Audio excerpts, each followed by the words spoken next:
Hi everyone, I'm here with a tutorial. I have my mini kit spray fun at the store and I wanted to give you some ideas how to use these papers as textures. As you can see, the papers are very much inspired, well, not inspired, they are from my art journals. And this I used spray pans in a can outside spraying and having fun. And I created these papers and I wanted to show you because I know they can be very busy, and later I will do some tutorials how we can do art journal with them. But first I would like to show you the versatility, how you can use them as textures. So let's start with this one here.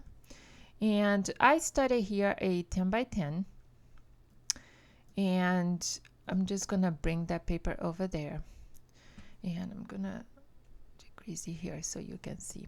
So you can be using a 8.5 by 11, 8 by 10, and you can do a square, and that's okay because they are high resolution. So I'm just gonna do that. So first we're gonna change this to black and white, and here in the black white section you see that it's gonna change your black and white according to the original colors.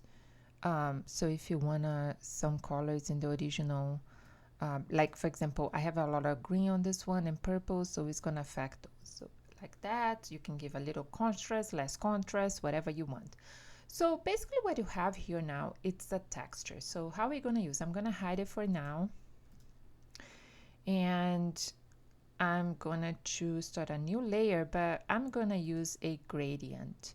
And this is gonna be some new gradients I'm gonna have in the store. Probably buy this, I'm gonna have them already. Or not. So, but they're gonna be in the store, and when I have the link, I'll update this video.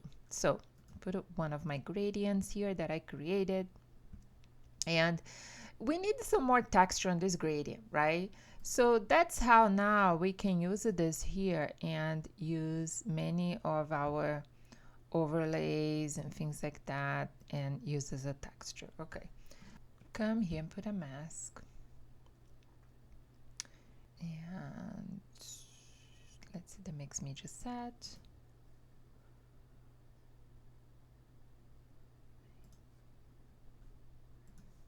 And I actually want to hide some parts here, so I'm gonna do black, and I don't want it to hide so much, so I'm gonna decrease the opacity of the brush and the flow. So then I'm giving a space for that gradient to show, and I don't have as much. Then I can come here and bring some more texture, and I'm going to use my mixed media pattern files here.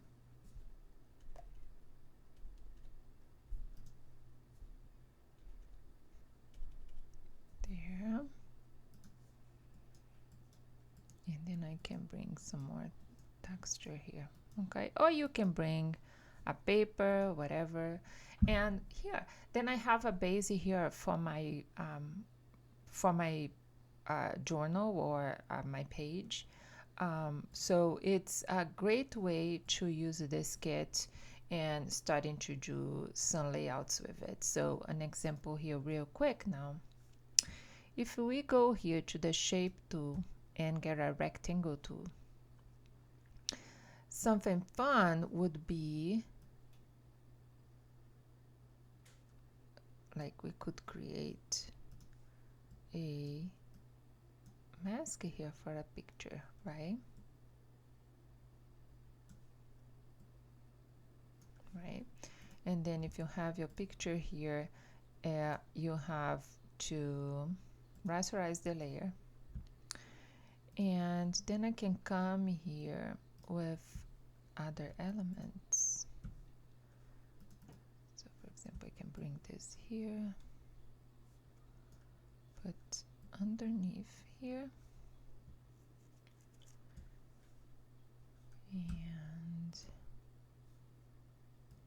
And then I can bring flower, and this can be any element, of course, of any kit, but I'm just showing you how you can start building your layout with that background that you just created. So let's put a tag. Did I click it? There we go. And this tag, I'm not putting shadows or anything, I'm just giving a quick example here. So you can start building your layout base right there. But also, if you think, oh, I want some more attention to the picture and this is too busy still, you can always come up with a new layer and choose a white. Go here and let's get a texture brush. And then just put some texture in the background, almost as a gesso, right? And then what you can do, you can just give a little bit of texture with bevel and emboss. And you can put some texture there, and it's gonna look as a gesso there. If I use here my pad files that I have, and I have one that is a text, and as you can see now, we created this whole background gesso here for you, and it has a little bit of bevel there that gives a little bit of texture, so you create like a gesso and you make a focal point there. So this is for you to get it started. Use things as a gesso. You can use this as a texture as you create little clusters of elements with these papers.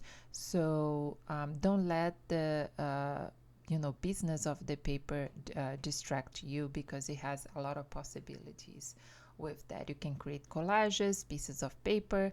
So there is a lot of possibilities with it. So I see you next time.